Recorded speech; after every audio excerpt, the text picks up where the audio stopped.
Our condition before salvation. So, alam po natin yan na nung araw po talaga wala po tayong salvation. Bakit po kaya? Ganito po kasi yung pananaw po natin nung araw. Ano po? Sige po, isa po tayo, ano po? Para mabilis lang. No one can live the Christian life in his own strength. Mahilig po kasi tayo sa sariling pamamaraan lamang po natin. Yung po bang nakakilala lang tayo sa Lord ng konti, ano po, nakilala natin yung pangalan ng pinako sa krus, ligtas na tayo, parang gano'n, ano po? Hindi na po tayo sumampa o umakyat doon sa pamantayan po talaga na nais na mangyari sa atin ang ating Panginoon, which is written here in the Bible. Na kailangan, pagka binigyan ka ng kaligtasan ng Panginoon, study the words of God already kasi nandito na po yung panuntunan ng buhay na kailangan na meron po tayo, ano po? Kaya hindi po tayo pwedeng manangan sa sarili natin. Basta ako, magpapakabait na lang ako. Since na may kaligtasan na ako, magiging mabuti na lamang po ako. Hindi po kasi ganun yung sinasabi po ng Biblia. It is relying unto own strength lamang po yun. Yet so many people try to do just that. They know God has saved them. But still, ganun pa rin po yung ginagawa ng marami. Ano po? Even though they read already the Bible, they study more on the things about God, pero still, ganun pa rin po yung ginagawa nila. Basta maging mabait na lang ako. At magsimba-simba lang ako. Okay na yun. Ligtas na ako doon. So, it is your own. Yun ay base lamang po. It is based upon your own knowledge or mindset. Parang ganun lamang po yun. They believe life that pleases Him is possible only through their effort. Yung parang sa kanila lang kakayanan. Basta ako lagi akong gagawa sa Panginoon, basta ako lagi akong tutulong, basta ako lagi akong magbibigay sa kapwa ko. Paliligtas na ako, no? Hindi pa rin po ganon. We didn't allow Christ to live in your life, meaning no salvation. But the very first thing that we need to know is having Christ Jesus involved into you. Kailangan si Jesus mismo involved na sa buhay mo. At ikaw mismo involved ka na rin kay Jesus. Yung po yung sinasabi po natin that we put the relationship between God and us through Christ. Kaya kailangan po, yun po yung pinupurso po natin para talagang ma-achieve po natin talaga yung kaligtasan na yun at tayo po ay talagang makapasok noon sa salvation na binigay sa atin ng Panginoon. Our conditions before salvation. People mostly deceived by sin cause us separated from God. Kaya nga, ang isa nakipagkaisa kay Kristo, tumanggap yan sa Kristo, malayo na po sa kasalanan yan. Because all we know that everyone who do sin is departed from God or separated from God. Kaya nga, habang tayo po'y gumagawa po tayo ng pagkakasala, tayo po'y lumalayo sa Panginoon. Kaya pansinin niyo po, mga kapatid sa Panginoon, bakit po kaya na nakakilala ka sa Panginoong Yesu Cristo, tinanggap mo si Yesu Cristo sa buhay mo, ang dami nang in-offer sa iyo ng Lord. Inoperan ka ng Bible study, inoperan ka ng pag-aaral ng salita ng Diyos, inoperan ka ng pag-worship, pagsamba palagi. Bakit po ba in-offer ng Lord yan? For them to be close with Him. Amen. Para lang sa ganun, tayo po ay laging close. Gusto kasi ng Lord, closeness, fellowship, gathering. Yun po yung gusto ng Lord na tayo po ay laging kasama po ng Panginoon. Dahil kung hindi po natin gagawin yun, yung mailalagay po muli natin yung sarili po natin sa kasalanan. If we focus again into our past life, ang tendency po nito, babalik tayo sa kasalanan. At doon po tayo ina-avoid ng Lord. Gusto niya na tayo po ay talagang tanggalin niya sa kasalanan. At hindi po natin alam na yung pong ating pamumuhay sa araw-araw is cause to us sin. Naglalagay po sa atin ang kasalanan yan. Halimbawa, yung minsan, nakikipagkwentuhan ka lang, ano po? Minsan, hindi mo namamalayan yung iyong pagsasalita pala ay nakakapag-cause na ng kasiraan ng kapwa po natin. At ang tawag po doon is gossip. So yun pa lamang po yung nagkakaroon na tayo ng kasalanan sa Panginoon. At yun po yung dahilan kung bakit tayo po yung nalalayo sa Panginoon. Yun po yung kalagayan po natin dati. Hindi natin iniingatan yung bagay na yun. Na kahit makasira po tayo ng pagkatao o buhay ng isang tao, wala po sa atin yun dahil tayo po hiwalay sa Panginoon Pero alam niyo po ba kapag tayo po ay nabigyan na po ng kaligtasan ng ating Panginoon, tayo po mismo, nakikita niyo po, na unti-unti na natin nilalayuan o iniiwasan yung mga kasalanan. Even though sabihin natin kahit small sin lang, uy, naku, nagkasala ako dito. Sandali, hindi ko dapat ginagawa to. There is already conviction because we have Christ already that gave us salvation. Now, alam natin na yung sin ang napakalaking problema po natin. Actually, it is not Satan. Satan was only tempt you to do sin. Pero ikaw yung magdi-decide nun. Kung igagawin ko itong sin na ito, ako yung mapapahamak. Amen? So, what will I do now? Na tayo po kailangan separate tayo sa kasalanan, not to God, by doing sin. Sabi po ng Isaiah chapter 59 verse 2, ang masasama ninyong gawa, ang dahilan ng pagkawalay ninyo sa Diyos. Nagkasala kayo sa Kanya, hindi ninyo siya makita. Kaya hindi ninyo siya makita at hindi niya kayo marinig. So, ang layo po ng distance po natin. It's about our distance from God when we do sin is heaven and earth. So, sabi nga po natin, sino yung makakataros ng kalawakan, ng hangganan ng langit? Wala po, di ba? Ganun po yung ating distansya sa ating Panginoon when we got sin. Na kapag tayo po'y gumagawa ng kasalanan, hindi po ba ang layo? Kaya ang hirap po bumalik sa Panginoon kapag tayo po ay nagpa-practice ng kasalanan. Amen. Kaya alam nyo, ang pinakamaganda po dito, nang tayo po ay tumanggap ng salvation sa Panginoon, nag-iba na po. Mamaya, ipapakita ko po sa inyo kung ano yung pagpakaiba na baka naman sabihin nyo, paano yan, Pastor? Tumanggap na ako kay Kristo, pero nagkakasala pa rin ako. There is already changes. Meron ng pagbabago po doon. At meron ng magandang bagay na naganap sa buhay po natin, even though sometimes we got tempted to do sin. Tingnan niyo po, mamaya po yan, papakita ko sa inyo.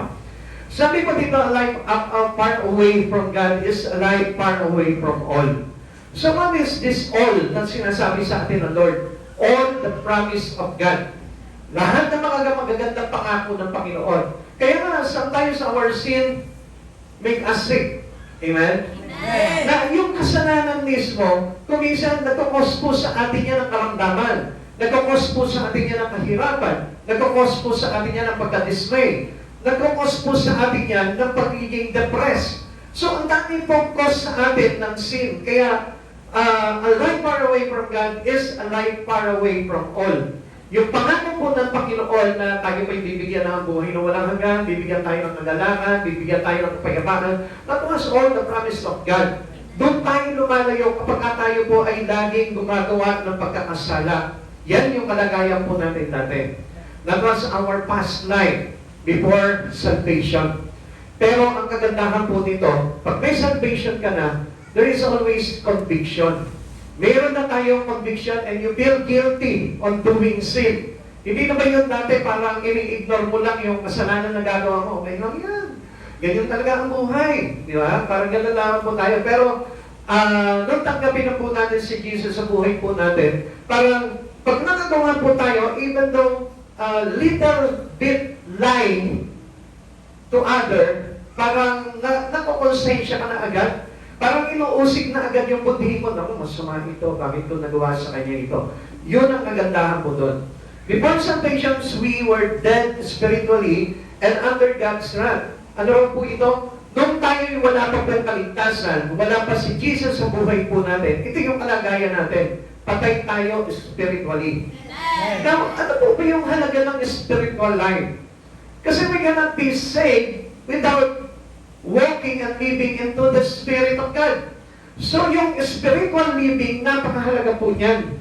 Kaya nga, sabi po sa atin ng Book of Galatians, sabi po sa atin, walking into Spirit and do not give way to the flesh. So, sabi po sa atin dito, na tayo po'y mabuhay sa Espiritu at huwag natin bigyan ng puwang na makagawa tayo sa hilig ng laman. So mga kapatid sa Panginoon, napakahalaga po kasi that we are spiritually alive. Pag sinabing spiritually alive, yan ganyan yung katulad ng ginagawa nyo ngayon. Unti-unti, binubuhay na tayo sa mga bagay na spiritual. Right? Natututo tayong sumamba sa Panginoon.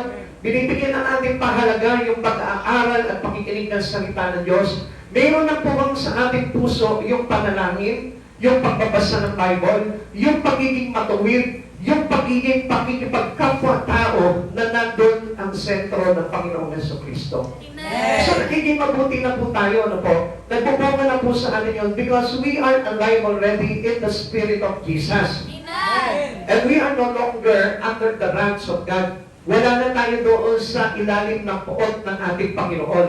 Alam po natin pag sinabing we are not under the God's wrath, ang ibig sabihin nun, we are not to be, di na tayo hahatulan ng Panginoon pagdating ng araw.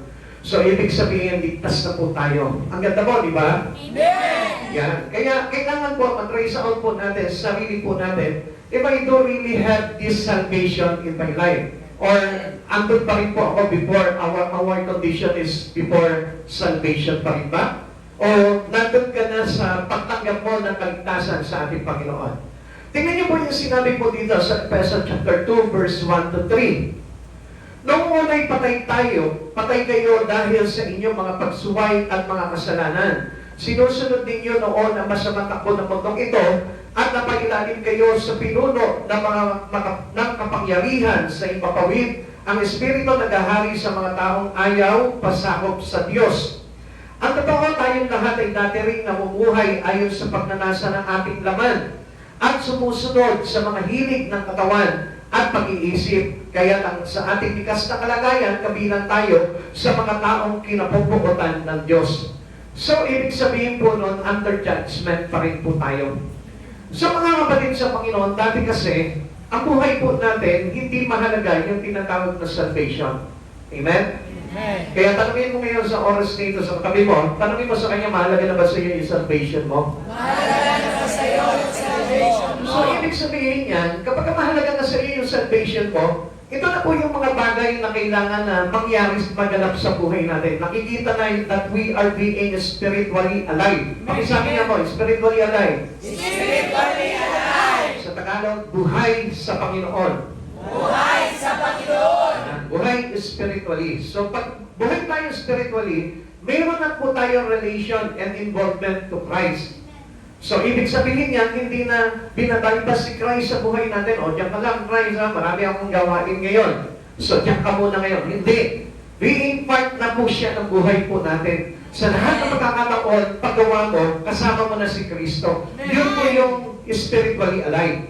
Na hindi na po yung katulad po ng dati na ang kinahuhumalingan lamang po natin, yung mga hilig lamang po na naman natin, ano po, yung gusto lamang po natin gawin, yung mga kalayawan, pagpapayaman, o kung ano-ano mga bagay. Hindi naman po masama na magpayaman, especially kung idadamay mo si pastor. Hindi naman po yung biro lamang po yun. Papatawa lang ako kasi seryoso po kayo eh. Kaya huwag niyo naman po seryosohin. Amen? So, ang ibig ko po sabihin po dito, ang kailangan lamang po dito is to put Jesus Christ the center of your life. Amen? Yung may halaga sa iyo si Jesus. Higit pa sa anong mga bagay. Yun po yung kailangan po natin, na hindi po tayo pwedeng separate from God or else yung sin nandun. So the meaning of separate is the one who have no God in them. A person who had no Jesus in their heart. Yun yung separate. Why? Because of sin. Pag meron ka ng Jesus, automatically, wala na po yung kasalanan. Nililinis na po tayo sa kasalanan ng Panginoong Jesucristo. Basta tinanggap po si Jesus sa buhay mo. Sabi nga po, those who accept and believe in Christ Jesus have the right to become a children of God. So, binibilang na po tayo ng ating Panginoon. At ang lahat ng sumasampalataya sa Kanya ay ibinilang na matuwid. So, tayo po, mga kapatid sa Panginoon, once na tinanggap natin si Jesus, kailangan makita na po sa atin that we are being close to God already. Malapit. Closely. May fellowship. Yun po yung tinatawag na close to God. Yung lagi na po tayo nakikipag-fellowship to God.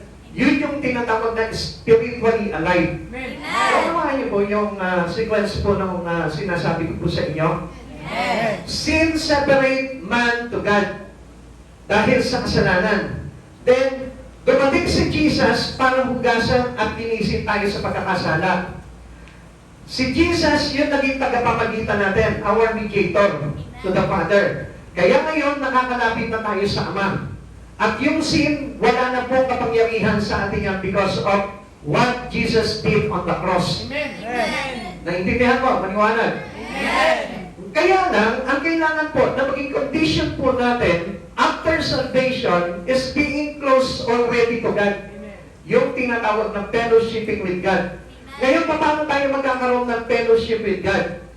Hindi na po tayo, kumbaga yung laging nakapokus lamang sa laman, kundi meron na tayong touch of the Spirit of Jesus. At ano na po yung ginagawa natin? Magbasa ka na ng Bible, nag-aaral ka, nag-worship ka, sumasamba ka palagi. Mahalaga na sa iyo yung mga bagay na yun. Mahalaga na sa iyo yung mga kapatiran. Amen? So, doon nakikita po sa atin that we are walking alive in the Spirit. Now, what is revealed in our salvation? Ano po ba yung nahahayag kapag tayo po ay mayroon ng kaligtasan? Una, the Holy Spirit must first convict us that we need God's forgiveness. Na kailangan ko ng pagpapatawad ng Diyos. So ito na agad yung inihahayag sa atin ng banal na Espiritu ng Diyos. Na after salvation, kailangan mahayag na sa iyo na kailangan ko talaga ng pagpapatawad ng Diyos. Kaya I never separate my life already to God. Hindi ko napapahintulutan na malayo pa rin ako sa Panginoon. Or else, hindi ko makakamtan yung kanyang forgiveness. Tama mo ba? Meron po bang halimbawa humihingi ng tawad? Halimbawa, ako right now, nandito ako ngayon, hihingi ako ng tawad, halimbawa kay Brother Anton, nandun sa malayo. Brother Anton, sorry! So paano walang impact, ano? Yung ang layo-layo mo, parang isisigaw mo lang, patawarin mo ako, ha? Di ba? Pwede po ba yan? So, what we notice here, parang hindi totoo yung paghingi natin ng tawad. And always make sure na tayo po mismo, alam natin na napakahalaga ng forgiveness ng Lord. And paano tayo makakahingi ng tawad sa Panginoon if we are being separate from Him with a distance? Lagi natin tandaan, ang distance po ng ating paglayo sa Panginoon is about heaven and earth. Amen? Kaya nga parang hindi tayo tinutugon ng Panginoon eh. Isaiah 59 verse 2. Kung bakit hindi tayo tinutugon ng Panginoon, it is because of our sin. Parang ang layo-layo ng langit is supposed to be, ang lapit lang ng langit sa mga tao talaga na pinatawad ng ating Panginoon. Amen? So, napakahalaga na po sa ating ngayon, natuklasan na po natin na napakahalaga ng paghingi ng tawad sa ating Panginoon. Amen? Like for example, nagkasala ka dyan sa katabi mo ngayon, madali ka na makakahingi ng tawad.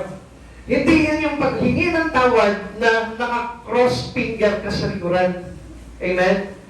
It gives you distance with God. Mayroon humihingi ng tawad. O, sige ha, humingi na ako ng tawad sa iyo. Pati na tayo ha. Pero naka-cross finger yun. What do I mean? Nakaganon po ba siya sa likuran? No, hindi. Ang cross finger niya is about in their heart. Inside their heart. Na hindi talaga totoo lubos na nagpapatawad o pinatawad. Bakit? Kasi meron pong condition eh. Sige, patawarin kita kasi magpakabagit ka na. Eh, ikaw ba? Magpapakabagit ka rin. Amen? Nagdedemand po tayo. Sige, pag pinatawad kita, kailangan mabait ka na. Eh, tanong dito, ikaw naman nagpapatawad, mabait ka ba? So, kapag nakita niya ngayon na hindi ka mabait, bakit ang magpapakabait? Siya nga, hindi rin nagpapakabait. That's why, yung forgiveness talaga is no condition. Amen? Kaya si Jesus, yung mayroong kapangyarihan na magpatawad because siya yung mabuting Diyos. Hindi tayo pinatawad kasi mabuti ka.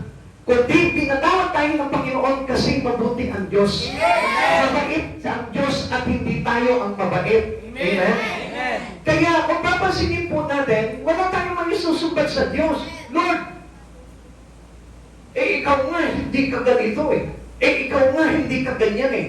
So wala tayo maipipintas sa Panginoon. Amen? So, nakukuha niyo po ba kung anong ibig sabihin ko? Na kapag ka sa tao, may hatol ka. Pero sa Diyos, hindi ka muna niya hahatulan. Bibigyan ka muna niya ng chance na talagang lumapit sa Kanya. At pag nakita niya na close na kayo, that was the time na talagang makikita mo pagdating ng araw, you will be accepted in heaven. Amen?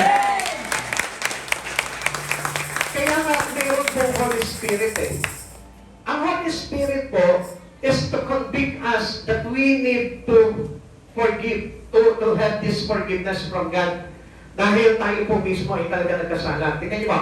John chapter 16, verse 7 to 8. Subalit, sabi dito, sinasabi ko sa inyo ang katotohanan, ang pag-alis ko'y sa ikabubuti ninyo, sapagkat hindi paparito sa inyo ang patnubay kung hindi ako aalis. Ngunit pag-alis ko, isusuko ko siya sa inyo. Pagdating niya, ay kanyang patutunayan na mali ang mga tagasanputan tungkol sa kasalanan, tungkol sa katwiran, at tungkol sa paghatol ng Diyos. So, dito pinapakita po sa atin, with the help of the Holy Spirit, we understand a lot of things in God. Amen. Hindi natin maunawaan kung ano po talaga yung bagay tungkol sa kasalanan, yung bagay tungkol sa paghatol ng Diyos, yung bagay tungkol sa pagiging matuwid. Without the Holy Spirit, we cannot understand things in the Spirit of God. Amen. Sino nakakaunawan ng sarili po natin? Yung sarili po natin. Sino nakakaalam ng Espiritu natin? Yung sariling Espiritu po natin. So, ibig sabihin, if you want to understand about a lot of things in God, you need to have this Spirit, the Holy Spirit. Amen. Kaya nga iniwanan tayo ng Panginoon before His pagkakit niya sa langit, iniwan niya po sa atin yung banal na Espiritu para na sa ganon igayin po sa atin. Na kapag ka nagkasala ka, mabilis kang makakalapit sa Panginoon para humingi ng tawad. Hindi na po yung katulad ng dati. Yung condition natin before salvation ng araw, kapag ka nagkasala ka, kaya mong itulog. Sino mo dito yung nagkakasala na kaya niyang itulog na hindi humihingi ng tawad sa Diyos? Ay, tulog ko na lang ito. Pero po ba? Wala, ano po? Pag Christian ka na and having Christ Jesus already in your heart, pag natulog ka, bago ka matulog, iisipin mo, ano ba yung nagawa ko kasalanan sa Lord? Sandali lang, pray muna ako.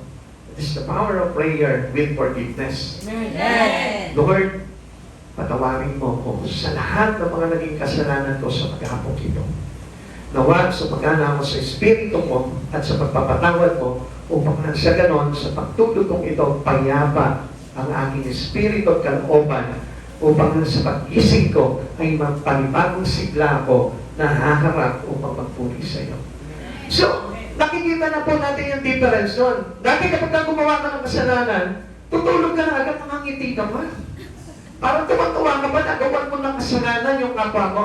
Dati ganun po tayo. Our conditions before salvation. Ibig sabihin, wala pa si Christ po nun.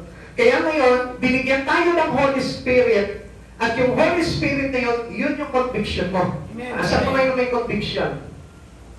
So, ibig sabihin, if you have conviction, you have already Christ Jesus, and you have salvation. Amen? Hindi ka na parang papayag, parang hindi ka nakampante, na nakagawa ka ng kasalanan nang hindi mo hinihingi ng tawad. Tama mo ba? Amen. Amen. Sino dito yung nagkasala kanina lang, pero hindi humingi ng tawad sa Lord? So, ibig sabihin yon, kayang-kayang patiisin yung conviction. So, meaning, hindi pa talaga tumatanggap ng forgiveness to God. Okay, tuloy po natin. What is revealed in our salvation? Number 2 is we confess or agree with the Lord that we have disobeyed Him. Na tayo po ay disobedient sa Lord. Because of our sin. Pag tayo po ay nagkakasala, we disobey God. So, ang sabi po ng Romans chapter 17, verse 14 to 25, basahin nga po natin. Ganito yung kalagayan po natin na dapat po na tanggapin po natin at aminin natin sa harapan ng ating Panginoon. Sabi po ng Romans chapter 7, verse 14 to 25, alam natin na espiritual ang kautusan, ngunit ako'y makalaman at alipin ng kasalanan. Hindi ko maunawaan ang aking sarili sapagkat hindi ko ginagawa ang ibig ko. Bagkus ang bagay na kinasusuklaman ko, ang siya kong ginagawa. Ito po yung paglalaban po sa kalooban po natin. When we are having Jesus Christ, may paglalaban na sa kalooban mo. Pag nakakagawa ka ng kasalanan at gusto mong gumawa ng mabuti, minsan naglalaban po yun sa kalooban mo. Tuloy po natin. Verse 16. Ngayon ang ginagawa ko ay hindi ko ibig. Sinasakayunan ko ang mabuti nga ang kautusan. Kaya hindi na ako ang may kagagawa niyon, kundi ang kasalanan na nananahan sa akin. Alam ko walang mabuting bagay na nananahan sa akin. Ibig ko sabihin sa aking katawang makalaman. Kaya kong magnasa ng mabuti, hindi ko lamang magawa ang mga mabuting ninanasa ko, sapagkat hindi ko ginagawa ang mabuting ibig ko, kundi ang masamang hindi ko ibig ang siya kong ginagawa. Kung ginagawa ko ang hindi ko ibig, hindi na ako ang may kagagawa nito, kundi ang kasalanan na nananahan sa akin. So, tuloy po natin verse 91. Ito ang natuklasan ko, kapag ibig kong gumawa ng mabuti, ang masamay ay malapit sa akin. Sa kaibuturan ng aking puso, ako'y nalulugod sa kautusan ng Diyos. Subalit, nararamdaman kong may ibang tutunin sa mga bahagi ng aming katawan at ito'y salungat sa tutunin ng aking isip. Dahil dito, ako'y naalimpin ng kasalanan na nanahan sa mga bahagi ng aking katawan. Kahabag-habag ang kalagayan ko. Sino ang magliligtas sa akin sa katawang ito na nagdudulot sa akin ng kamatayan? Ang Diyos na sa pamamagitan ni Jesucristo na ating Panginoon. Salamat sa Kanya. Ito ang kalagayan ko sa pamamagitan ng aking isip. Sumusunod ako sa kautusan ng Diyos, ngunit sa pamamagitan ng aking katawang makalaman, ako'y sumusunod sa tuntunin ng kasalanan. Kaya nga kung minsan makikita nyo, even though you don't want to do sin, nakakagawa ka pa rin. Especially when we are Christian already. When we have Jesus Christ already. Yung conviction that feeling you guilty kapag nakakagawa ka ng kasalanan, alam niyo po ba, yun po yung nananahan sa laman. Na kahit ayaw mo gawin itong kasalanan na ito, pero nagagawa mo, ang ibig sabihin yun, it is the sin on the flesh. Nandito tayo sa laman Ang hanap kasi ng laman natin, yung mga bagay na makasanlibutan. Yung mga bagay na magkukos sa atin ng kasalanan. Kaya nga, we need to live into the Spirit of God. Amen. Kailangan po talaga na tayo po ay matuto po talaga mabuhay sa Espiritu ng Diyos upang matutunan po natin na sumunod sa Kanya. Amen. Kaya kung mapapansin po natin, bakit ganun? Kristiyano na siya, pero nakakagawa pa rin siya ng kasalanan. Hindi na siya yung gumagawa nun, kundi ang kasalanan na nananahan sa kanyang katawan. Amen. So ano I mean here? Kasi nandito pa po tayo sa sanlibutan. And everything in the Word, it caused sin for us. Amen. Alam niyo po ba, na pamumuhay po natin dito sa mundong ito, without Christ Jesus is sin. Amen? Amen. Yung trabaho mo, yung pag-aaral mo, yung pamilya mo, yung mga hobbies mo, yung mga pinupuntahan mo, it makes you sin. Amen. Pwede makapagdulot sa inyong kasalanan. Amen? Amen. But with regards to avoid that sin into your life is only having Jesus Christ. Amen. Pag meron ka ng Jesus Christ sa buhay mo, we have the Holy Spirit, yun na po yung magtutulak sa iyo para lumayo ka sa kasalanan. Amen. Kaya makikita mo, naku, masama itong lugar na ito, hindi ko na dapat pinupuntahan ito. Amen? So, masama itong gagawin kong ito, hindi ko na dapat ginagawa ito. May pagtatalo na yun.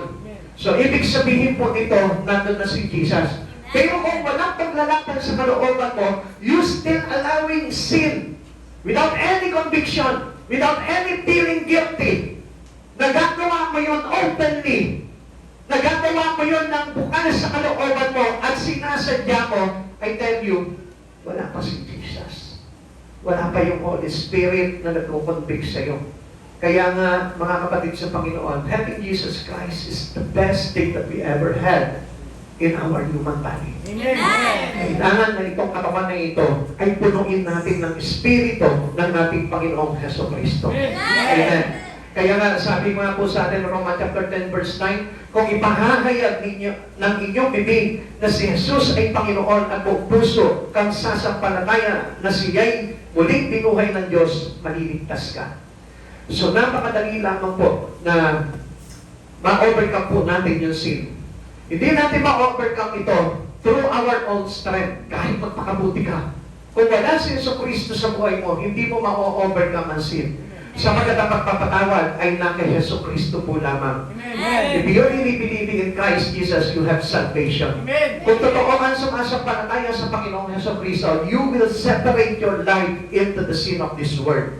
Amen. What is revealed in our salvation? Number 3, we trust that Jesus' death on the cross paid the debt we owe for sin, thereby allowing us to be fully forgiven. Wow, ang ganda nito. Ano po? Ang sabi dito, kapag tayo po ay nagtiwala sa ating Panginoong Jesucristo, especially yung kanyang pagkamatay sa krus, na at tinubos na tayo buon sa ating mga pagkakasala, tuluyan na po tayong napatawad sa ating kasalanan. Sino po dito yung hindi naniniwala sa ginawang pagpapabako ng Diyos, ng ating Panginoong Jesucristo sa krus? Lahat tayo naniniwala tayo. At yun po yung nagbayad ng utang natin sa pagkakasala. Kung bakit lahat ng kasalanan natin, from the past up to the present, at yung mga darating pa ng mga kasalanan, unintentionally na magagawa mo sa buhay mo, nilinis na ng Panginoon yan. Ganon kagrabe po yung ginawa ni Jesus sa krus. Kaya nga, if we honor the cross of Jesus, I tell you, lilinisin niya lahat ng pagkakasala mo. Wala ka na po dapat na maging feel guilty sa buhay mo. Amen. Yung past na dating nagawa mong pagkakasala, ano mang bigat po nito, pinatawad na ng Panginoon yan if you accepting Jesus into your life. Amen. Kapag tinanggap mo talaga ng buong puso si Jesucristo sa buhay mo, at hindi mo na po talaga pinakulan si Jesus sa buhay mo, may salvation ka na. Amen. Yun po yung kailangan na maihayag po sa atin upon having this salvation. Colossians chapter 2, verse 13 to 14. Kayong dating patay dahil sa kasalanan, kayong mga hentil na hindi saklaw ng pagtuli, ayon sa kautusan ay binuhay ng Diyos na kasama ni Kristo. Pinatawad niya ang ating mga kasalanan at pinawalang bisa ang lahat ng naisulat na alituntunin laban sa atin. Pati ang mga pananagutang kaugnay nito, pinawi niya ang lahat ng ito nang ipako siya sa krus. So lahat po yun, erased na po yun, deleted na po yun, yung mga nailagay sa ating kasalanan ng kaaway, tinanggal na lahat ni Jesus yun. Kaya nga, we better to believe on what Christ did on the cross. Kailangan sumampalataya ka. Romans chapter 10 verse 9. Kung ipinapahayag ng labi mo na si Jesus ay Panginoon. So tayo po lahat, mga kapatid sa Panginoon, ay ligtas na. Pakisabi mo sa katabi mo, ligtas ka na. Ligtas ka na. Basta manampalataya ka lang sa ginawang pagliligtas ni Jesucristo. Amen? Amen. No other God. Huwag ka nang sasabihin ng ibang Diyos. Only Christ Jesus is enough. God is more than enough. Amen. No other gods. Amen? Amen. About Jesus Christ. Si Jesus naman po yung ating kaligtasan. Kaya nga, mga kapatid sa Panginoon, ang pananampalataya natin ay sa Panginoong Jesucristo lamang. Amen. Amen. Dahil siya po yung talagang may kapangyarihan para po tayo ay talagang maligtas. Pakiulit mo nga sa katabi mo, ligtas ka na. Ligtas ka na. Kahit nagmura ka kanina. Pero huwag mo na uulitin, ha? Amen? Basta bakit ganun? Ayoko na talaga magmura. Pero namumura mo pa itong katabi ko. Hindi na ikaw yung gumagawa niyan. Basta tanggalin mo sa Jesucristo sa buhay mo. Amen? Amen? Basta bakit ganito? Tinanggap ka na si Jesucristo. Ang damot-damot ko pa rin. Pag ka magkalala, hindi ka na magiging madamot. Practice makes you perfect. Amen? Pag na-practice mo yung mga bagay na yun, ay hindi na ako magmumura. Kasi sabi ni Jesus, nilinis niya na ako sa aking mga pagkakasala eh. So makikita mo yun. Later on, makikita mo, dumadaloy na sa iyo yung kalinisan. Amen. Amen? Kasi naalala mo na si Jesus na magmanifest sa buhay mo. Naku, sabi nga pala sa akin eh, yung kasalanan ko, nilinis na ako, hindi na ako magchichismis.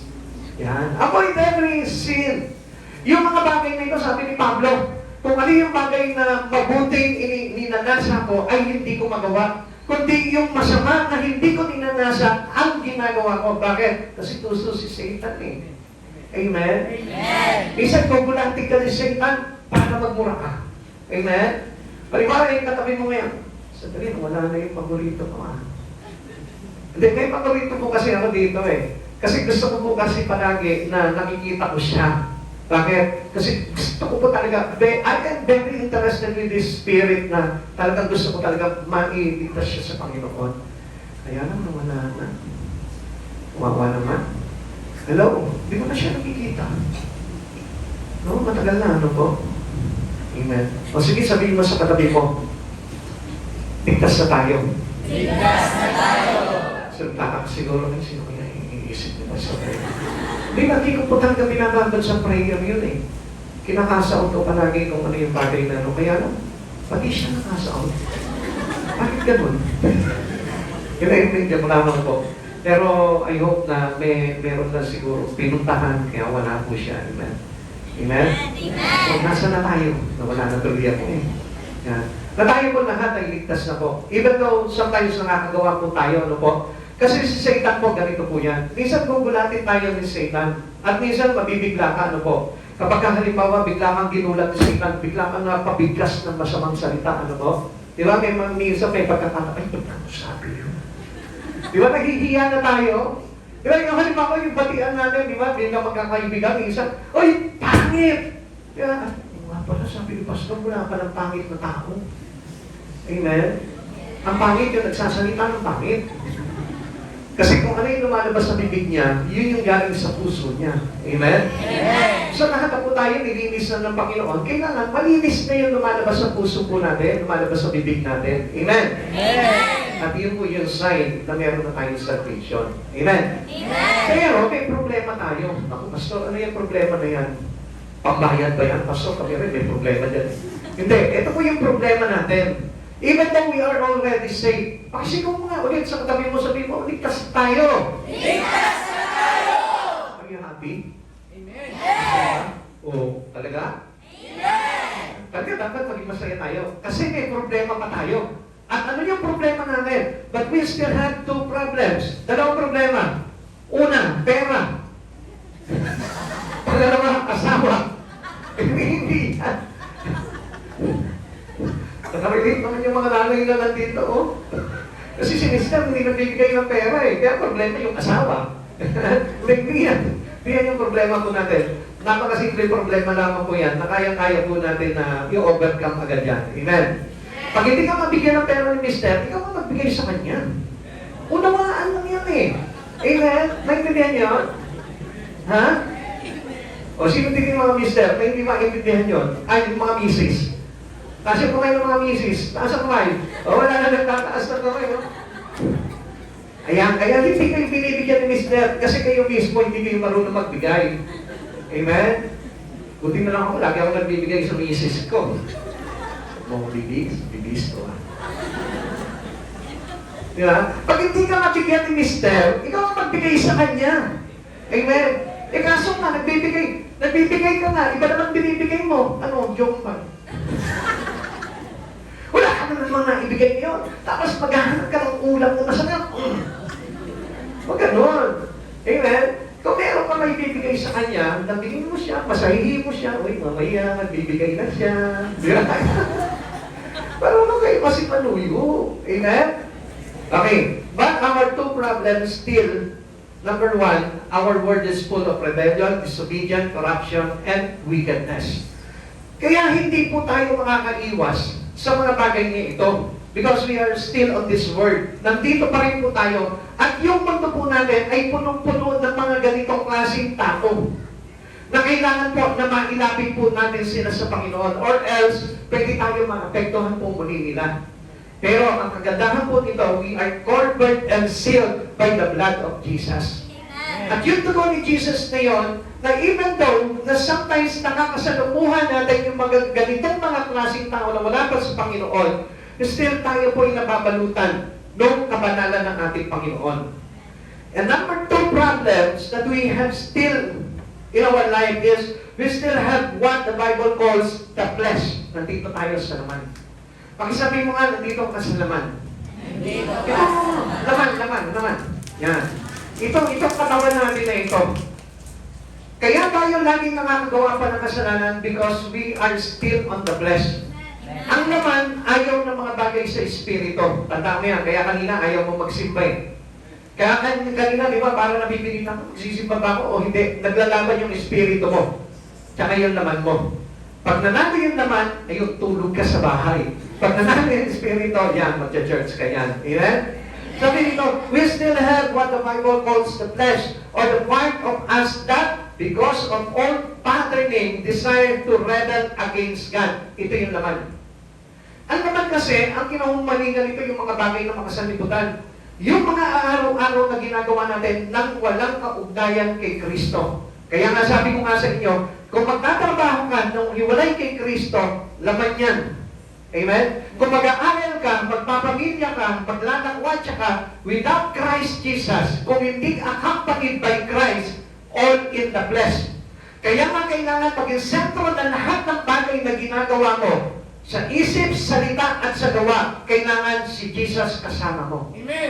Jesus must be the center of our life. Amen. Para na sa ganon, magkakasala ang laman, nandiyan si Jesus na isesevyo ka ng kanyang kabanalan. Amen. Amen? That was the importance of the blood of Jesus. That covering the whole life of those believers. Na kapag believer of Christ ka na, yung covering ng blood of Jesus, dapat nga kapag umaalis tayo ng bahay, sumasabit na agad tayo sa Panginoon, Lord, samahan mo ko, Lord, cover me with your precious blood. Para na sa ganon, lahat ng atake ng kaaway, lahat ng palaso ng kaaway sa iyo, hindi tatalaw. Why? Because you are sealed by the blood of Jesus. Amen. No more problem anymore. Amen. Kaya lang, hindi pa rin natin maiiwasan ito. Nandiyan yung laging pag-atake, kaya nga kailangan we stand firmly with the Lord. Amen. Huwag tayong hihiwalay. Kasi yung buhay na hiwalay kay Kristo, malapit sa kasalanan. Amen. At yung buhay na malapit sa kasalanan, malayo kay Yesu Kristo. Kaya nga kailangan ang buhay natin, inilalapit natin sa na todo kay Yesu Kristo. Amen. We are walking into the Spirit. Kasi yung Espiritu natin, yun yung magpo-pursue sa atin para lang sa ganon, tayo yung makalapit kay Jesus. Amen. Hindi ang flesh. Ang flesh tamad sa mga bagay sa Espiritu. Pag sabi mo, itong laman kong ito, Itong laman kong ito, tamad magsimba ito. tamad magsimba ito. Kaya nga napilitan lang ako. O, ikala ko sasabihin mo. Totoo, itong laman na ito, napilitan lamang mo yan. Kung hindi malakas at nagtagumpay yung Espiritu mo, wala ka dito sa church na ito. So nakita niyo na, nabuhay na yung laman po, laman yung Espiritu po ninyo. Amen? Amen? Sabihin mo, uy, buhay pala yung Espiritu ko. It is a good news. Kapag ka ikaw nakakapagsimba ka palagi, nagiging habit mo na ito, nasasanay na yung katawan mo, napapasunod mo na yung katawan mo, ibig sabihin niya, buhay na yung Espiritu mo. Lalo na kapag nagpapasa ka ng Bible, inaaral mo na ang Biblia, nagpe-pray ka na, nakikipag-fellowship ka na, naglilingkod ka na sa Panginoon. That was the indications of a spiritual life. Amen. Yung buhay na Espiritu. Tanungin mo yung katabi mo ngayon, buhay ba yung Espiritu mo? Buhay ba yung Espiritu mo? Ano sabihin mo? Eh, obvious, natutulog eh. Ay, lang. Amen? Kaya kung minsan, tinatalo tayo ng flesh eh. Kaya nga kailangan pasiglahin natin yung Espiritu po natin. Pero alam niyo po, sabi po ng Roma chapter 12 verse 2, huwag kayong makiayon sa takbo ng mundong ito, sa halip hayaan ninyong baguhin ng Diyos ang inyong pag-iisip upang maunawaan ninyo ang kanyang kalooban. Sa gayon, magagawa ninyo kung ano ang mabuti, kalugod-lugod at ganap na kalooban ng Diyos. Ang sabi po dito, do not conform to the pattern of this world. Transform by renewing your mind. Baguhin na natin yung isipan natin. Amen. Kung mahalaga sa iyo yung buhay dito sa mundo nito, mas bigyan mo ng halaga sa buhay mo yung mga bagay kay Kristo. Mahalagaan mo na yung iyong pag-church, mahalagaan mo na yung iyong pag-aaral ng salita ng Diyos, pakikinig ng salita ng Diyos, yung fellowship, Bible study, lahat yung pahalagahan mo na para lang sa ganon, yung espiritu mo ay tuloy-tuloy na makapasok sa kaluwalan ng Panginoon. Amen. Now, there is God's provisions for Christian life. Ano po ba ito mga bagay na ito na pinoprovide po sa atin ng ating Panginoon? Una, Jesus came into our lives to live through us. So, hindi mahirap. Na kahit na parang yung sinasabi kanina ni Pablo, na yung masama ang ginagawa niya, even though yung mabuti ang kanyang iniisip na hinahangad niya na magawa, hindi niya nagagawa. So, alam niyo po, madali na magawa ito if you have Jesus already. Yung backup natin ay makapangyarihan eh. Na kapag si Jesus po, yun nabuhay na sa puso po natin, sa buhay po natin, we are unity in Christ, make us perfection. So sa madaling salita, madali na po tayo maayos. Amen. Amen. Kaya nga kung nahihirapan ka, halimbawa, nahihirapan ka sa kasalanan mo, ang hirap naman tanggalin nito, Lord. Kahit anong iwas ko, ito, tinutokso-tokso pa rin ako. Minsan nga, kumakanta ka na lang eh, no? O, tukso, layuan mo ako. Pero yung iba, dahil hindi siya nilalayuan ng tukso, tuksuhin mo ba ako? Lalo na nagpapatukso. Kaya ayun, hindi na po nakawala sa kasalanan. So mga kapatid sa Panginoon, napakadali na po na maiwasan ang kasalanan. Having Jesus, meron ka ng Jesus sa buhay mo. United with Jesus Christ, meron ng perfection. Wow, itong buhay natin na ito is imperfect. Lahat ng mga ginagawa natin, puro mali eh. Amen? Kasi supposed to be, dapat walang female eh. Wala sana babae. Dapat lahat tayo puro male. Kasi lahat tayo mali eh. Amen? Amen? Sa ngayon ka ba, yung babae lang ang tama talaga? Ha? Di ba? Kaya nga lagi silang tama eh, no? Pero hindi nila alam, mali rin po sila. Kaya wala ng female. Puro lahat tayo male na ngayon. Mali tayo lahat. Amen? Kaya nga, we need to unite our life into God para magkaroon tayo ng perfection. Na kapag tayo po ay nakipagkaisa na kay Kristo, yung dating pagkatao natin, tinapon na ng Lord yun. Amen? Kaya kung mapapansin mo ngayon, you give way to your spirit. Yung laman mo na, wala na, nawaksi na. Kasi bakit? May interest ka na sa mga bagay na spiritual. We die to our own lives and we raise to a new life. Yun na yung bagong buhay. Yung kapag halimbawa, no, masipag-sipag ka na ngayon nagsisimba. Yung lagi ka nang gising ngayon sa gawain ng Panginoon, ano po, ibig sabihin po niyan, nire-raise mo na yung bagong buhay mo. Nire-raise na ni Jesus sa iyo yung bagong buhay mo. Sino po dito nakakaramdam na nun, ng bagong buhay? Hindi mo nga to, ha? Sino po dito yung nakakaramdam na nung parang nabago na yung buhay niya? Yung iba, hindi pa. Nabago na yan, hindi mo lang halata. Amen? Pero lahat tayo, dahil nandito ka, nabago na yung buhay mo. Kaya lang, dapat mahalata mo yung bagay niyon at ituloy-tuloy mo yung bagay niyon. This is one reason why Scripture refers to salvation as being born again. Hindi magsisimba ang isang tao, hindi babalik-balik sa church, hindi yan uulit-ulitin na makinig ng salita ng Diyos kung hindi na born again yan. Amen. Amen? Kaya sabihin mo sa katabi mo, born again na pala ako. Oh, hindi po ito religion ha. Kasi baka mamaya sinasabi nyo, oy, religion, inagaw tayo sa religion natin. Wala tayo sa religion.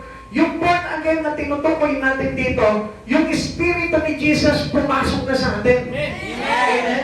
Ngayon, dating patay tayo sa kasalanan, tayo'y binuhay na ni Kristo sa kapamagitan ng kanyang banal na Espiritu. Amen? Yun yung born again. Amen? Kaya nga, malaya na tayo makakapasok sa karya ng Diyos. Sabi po na John chapter 3 verse 3, unless a man be born again and seek the kingdom of God. Maliban na ang tao ay malipanganak muli sa Espiritu ni Kristo, doon lamang po tayo paghaharian ng Diyos. Mga kapatid sa Panginoon, ikaw ngayon, kung bakit ka nandito ngayon, ibig sabihin niya, pinaghaharian ka na ng Diyos. Amen?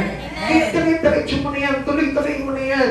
Para na sa ganon, sabi po dito, we can seek the kingdom of God na tayo po lahat ay papapasukin niya po doon. Sabi po naman po ng John chapter 17 verse 22 to 23, ibinigay ko na sa kanila ang kaluwalhati, ang ibinigay mo sa akin upang sila'y ganap na maging isa, tulad mo at ako na iisa.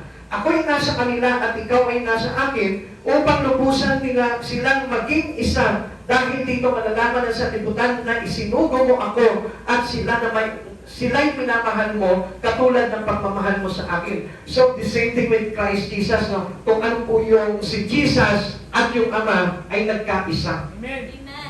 At the same thing, sa pagtanggap po natin si Jesus sa buhay po natin, naging kaisa na po tayo ni Jesus. Kaya malaya na po tayo na makakapasok sa kaluwalhatian ng Diyos. Kaya kapag tinatanggap mo si Jesus sa buhay mo, tanggapin mo na siya, paluglugin mo na siya doon sa puso mo, huwag mo na siyang tatanggalin. Amen. Never na sabihin mo sa kanya, Lord, ayaw ko na sa'yo. Huwag kang aayaw kay Jesus. Kasi ang inaayaw mo na doon yung kaligtasan mo. Kasi ang inaayawan mo na doon, yung makapasok ka sa kaluwalhatian ng Diyos pagdating ng araw doon sa Kanya, sa buhay na walang hanggan. Number 2, the Holy Spirit is come to reside within us.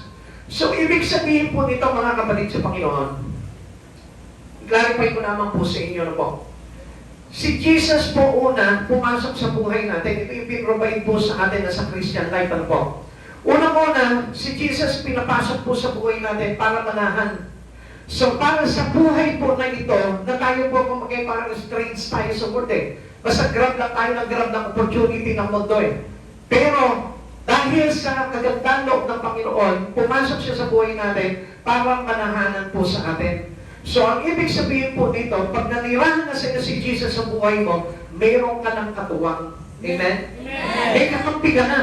At ang sabi ng Biblia, if God is with us, who can be against us? At number 2, yung pinrovide sa atin ng Lord bilang namumuhay sa Kristiyano ay the Holy Spirit comes to reside within us. So, matibay na yan.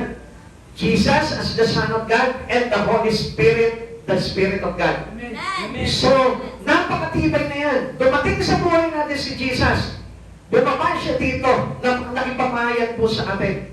At kasabay po nito ng pagbalik ni Jesus, bumaba naman sa atin yung Holy Spirit that will guide us in the long run of our life. Hanggang tayo'y nabubuhay dito, nandiyan yung Holy Spirit. Amen.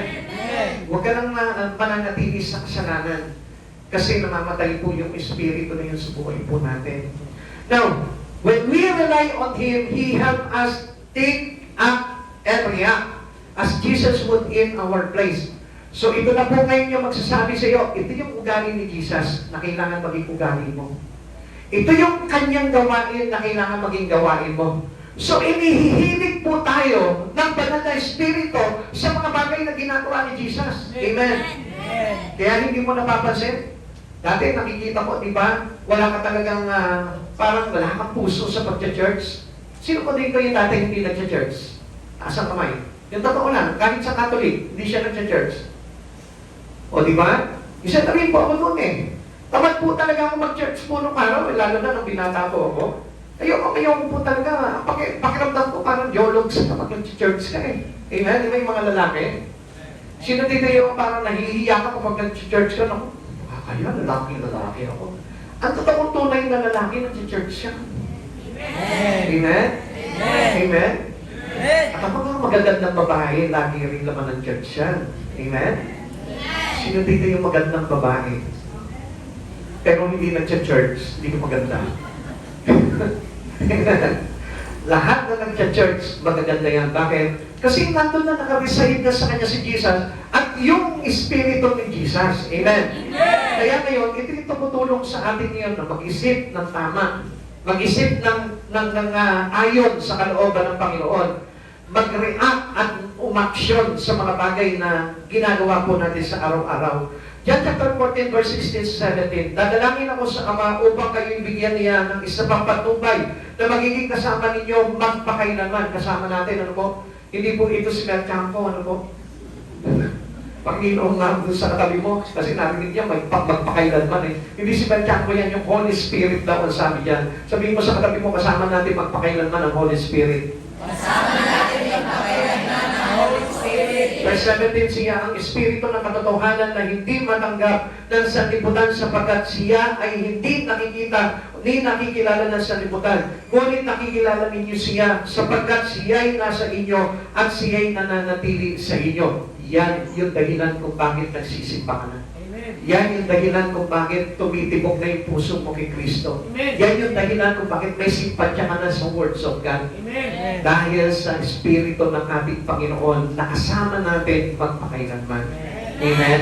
Kaya malaya ka na makakaawit dyan, magpakailanman, hindi magbabago. Amen? Huwag ka na magbabago. Tanggapin mo na si Jesus sa buhay mo. Dahil yun na yung pagbabago natin. Amen? Amen. We will still experience temptation and adversity. Ayun na naman, ano po? Pumasok na naman siya.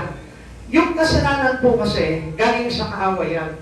Yan yung tumutokso sa atin. Kasi gusto niya tayo na maibalik muli sa dating pagkatao natin. Yung pagkataong walang kaligtasan. Yung pagkataong walang Diyos. Yung pagkataong wala si Jesucristo sa buhay niya. Kaya makikita mo, unti-unti kapag ka nawala yun, nag-tempt ka na naman ng kaaway, anong mangyayari sa atin? Lalayo ka na naman kay Jesus. You will having a distance from our Lord. Lagi tatlumaan na naman po yun. At makikita po, babalik na naman tayo sa dati nating ginagawang mga kasalanan. Kaya kapatid sa Panginoon, lagi po natin i-honor yung mga bagay na natutunan natin sa Panginoon.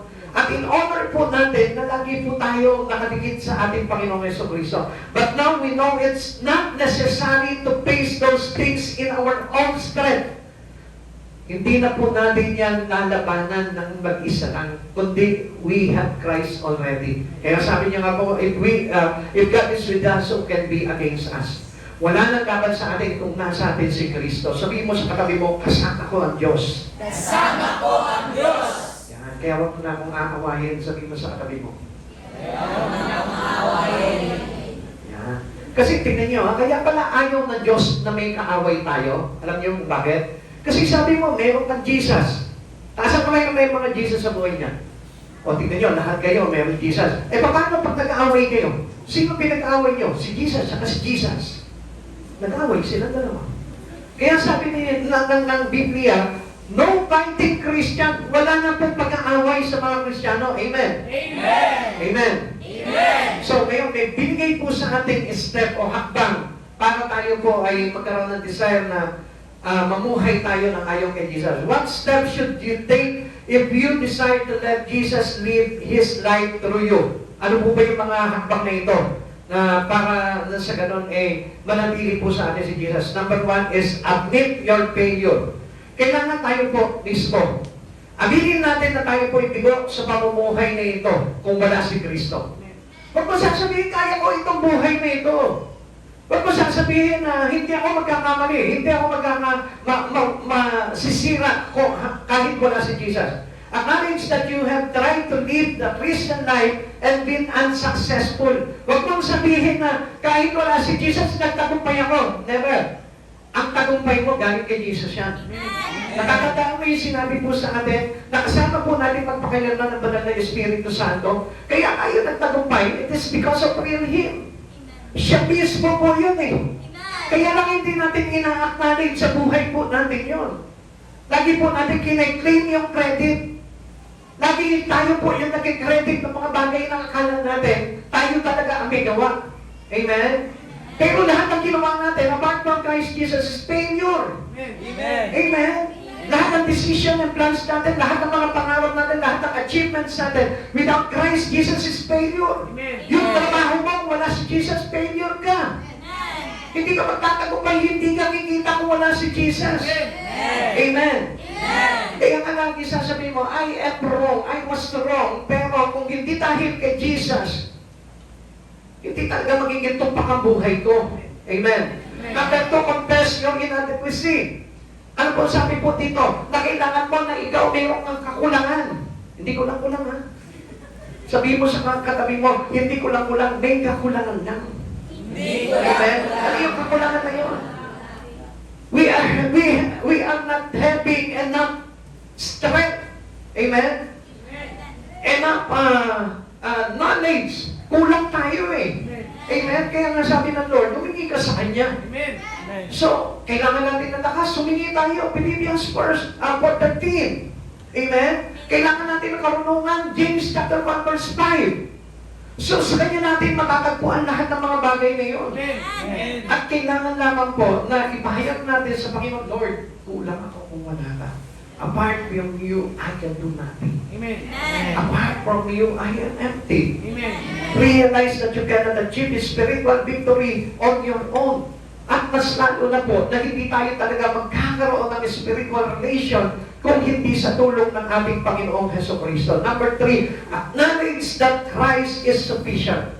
Tandaan po natin, sapat na si Kristo sa buhay po natin. Amen. Siya po ay kasapatan na po ng buhay natin.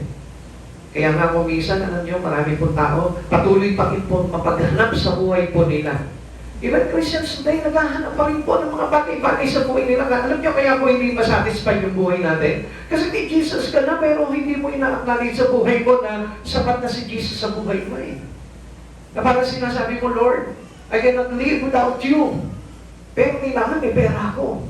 Parang ganun po tayo eh. Lord, lumalapit ako sa iyo, kailangan payamanin mo na ako. Lord, lumalapit ako sa iyo, kailangan pasaganahin mo na yung buhay ko. Parang hindi mo pa sinabi sa Kanya, na Lord, okay na, ikaw lang, sapat na sa akin. Kahit wala akong pera, kahit wala ako ng mga bagay-bagay, ikaw lang, kayamanan ko na. Amen. Tignan mo, pansinin niyo mga kapatid sa Panginoon, maraming Kristiyano, ang sinasabi nila, Lord, gusto Gusto ko na merong Jesus sa buhay ko. Pero please, Lord, pagpalain mo ako. Laging meron tayong hinihingi sa Lord eh. Hindi ba yung hingin mo lang na samahan ka ni Jesus, okay na lahat? Amen? Amen. Yun yung tinatawag na sufficiently of our lives. Yun na yung kasapatan ng buhay po natin. Since He is God, He has the ability to meet all your needs. Siya lang. Sapat na, kakatagpuin niya na lahat ng mga pangangailangan po natin. Number 4, entrust your life to Christ. Yung ipagkatiwala mo na yung buhay mo sa Panginoon. Let go of your own effort to be a good Christians or do not enough please Him. Do not do enough to please Him. Instead, rely on His strength. Huwag ba yung, kumagay parang, halimbawa, magsisikap ka sa sarili mo lang, ano po? Pero hindi yun yung pinagagawa sa iyo ng Panginoon. I tell you, kailangan rely on His strength. Lord, bigyan mo ako ng lakas para magawa ko ito. Lord, yung trabaho ko, hindi ko mapagtatagumpayan ito kung wala ka. Yung pag-aaral ko, Lord, paano kung papasa kung hindi mo ako bibigyan ng wisdom? Lord, paano kung i-raise yung pamilya ko, yung mga anak ko? Kung wala akong sapat na kakayanan para itaguyod sila. Ganun tayo dapat eh. Na nakikita ng Diyos sa buhay po natin that we cannot live without Christ. Lord, paano ko mag-boyfriend kung hindi ikaw ang pipili sa akin? Kung ako lang ang pipili, Lord, ayoko na. Amen? Kailangan ikaw ang mag-choose para sa akin. Kailangan ikaw ang yung humanap ng matcha para sa akin. Para na sa ganun, hindi ako mabigo. Amen? Amen. Lord, sa mga transaction ko, Lord, ikaw yung makipag-transact sa kanila, Lord, kasi hindi ako marunong magsalita.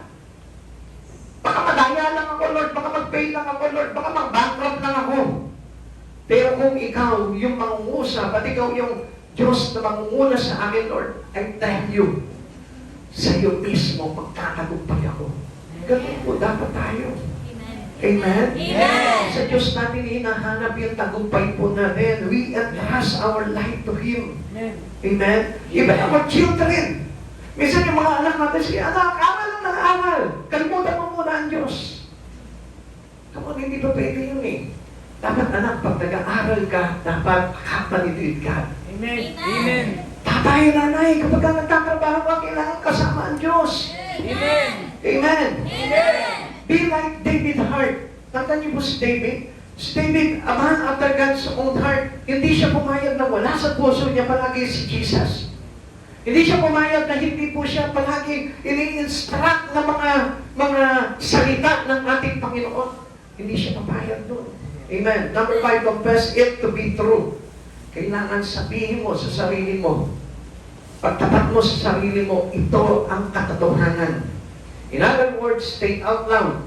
Ano yung dapat na isigaw po natin? Jesus, please live your life through me. I surrender to you, to your will, and yield myself to you. Yan po yung dapat na lagi natin sinisigaw.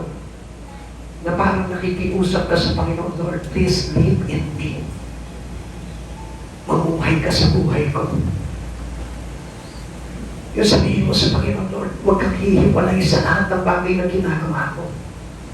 Or else I am nothing. Or else I will be failed. Pag hindi mo ko sinamahan sa buhay ng pamilya ko, hindi kami magtatagumpay. Pag hindi mo kami sinamahan sa lahat ng mga ginagawa namin sa araw-araw, hindi kami magtatagumpay po. Ito dapat yung sinasabi natin. That we cannot live a day without Christ Jesus. Yung malilipas yung isang araw mula si Jesus. Sa trabaho mo, nakalimutan mo si Jesus, pag uwi mo, doon mo lang siya naalala. Kamantitan mo yun. It is the worst living. Yung maaalala mo lang ang Diyos kapag nakahiga ka na. Nasasabihin mo sa sarili mo, Lord, nandiyan ka ba? Pero ang hindi mo alam, si Jesus, sa pagkagising mo pa lang, nandun na si Jesus, nagbabantay na sa iyo. Hanggang sa pagpasok mo sa trabaho sa eskwelahan, nandun siya kasama mo, kasama mo pa siya. Siya yung nagbibigay, nag-extend ng lakas mo kapag kapagod ka na. Kapag drain out na yung isipan mo sa mag-aaral, siya yung nag-extend send the knowledge, ng wisdom, ng understanding sa'yo. And how come, maaalala mo lang si Jesus kapag nakahiga ka na pagod ka na, Lord? Please do replenish my strength para bukas trabaho ulit ako. Nakita niyo po yung bagay na yun? That our life, our conditions before salvation, yan. Ganyan tayo. Naaalala lang natin ang Panginoon kapag ubus na tayo. Pero alam niyo po, hindi natin nalalaman na kapag ubus ka na, ang Panginoon nag-o-offer na agad sa iyo ng kalakasan para hindi ka totally mapubusan. Kaya kapatid, sa oras na ito, gusto ko malaman mo that you need to entrust your whole life, your day, into Christ Jesus. Kaya ka napapagod sa mga problema mo. Kaya nahihirapan ka sa mga problema mo. Kaya ka nabe-burn out. Pag-isa mga bagay na ginagawa mo, kaya ka napapagod sa trabaho mo, sa pamilya mo, sa pag-aaral, sa lahat ng bagay. Alam mo kung bakit ka napapagod? Kasi wala si Jesus that makes you strength. Isipin mo mabuti, balik sa Panginoon. Bakit meron pong mga tao na pakalat-kalat lamang, pero nabubuhay sila? You know what? Even though they didn't yet understand kung bakit sila nabubuhay without food, without work, wala silang trabaho, wala silang pakain. Pakalat-kalat lamang po sila, nabubuhay sila. Why? Because God is there. Kasama nila. Eh, ikaw kaya? Tatanungin kita sa oras na ito. Sa tingin mo, wala pa sa iyo ang pagsama ng Panginoon? Ang ganda ng kalagayan mo, may sarili kang tahanan, may trabaho ka, may negosyo ka, kumikita ka, nag-aaral ka. And this is the thing that we need to thank Him. Balikan mo siya ng pasasalamat. Lord, sabihin mo sa Kanya, Lord, I will stay with you. Please live in me. Guide me. Protect me. And be my decisions and plans. Sabihin mo sa Panginoon. Hingin mo sa Kanya. Alam mo ba kung sino yung mga nagbibigay ng solusyon sa problema mo? Siya pa rin yun. Yun ang mga problema. Kabigla na lang may liwanag na sa isipan mo na ito yung solusyon na si Jesus yun. Who is in charge of your life? You or Jesus Christ? Ang tanong dito, si Jesus ba yung talagang in charge sa buhay mo? If you are wise, you will allow the Son of God to direct you each day. Hayaan mo na siya yung mag-direct ng buhay mo. Pag sinabi niya, anak, dito ka, dito ka. Anak, ito yung gawin mo, ito yung gawin mo. Do not decide into your own. Let Him give you guidance, direction, and power to make godly choices. Sa oras na ito, kapatid sa Panginoon, gusto ko malaman mo, ang Diyos nagsasabi sa iyo, anak, hayaan mong manguna ako sa buhay mo. At pinahintulutan mo si Jesus na manguna sa buhay mo, tingnan mo, lahat ng bagay na gagawin mo, magtatagumpay. Hindi ka mahihirapan, mag-suffer ka man into troubles, into problem, hindi ka mahihirapan. Bakit? Kasi accompanied yung buhay mo with God. God is always be there for you. Laging nandiyan siya, hindi ka iniiwan ng Panginoon. Tayo po'y magsitayo. Yan lang po natin yung ating mga sarili.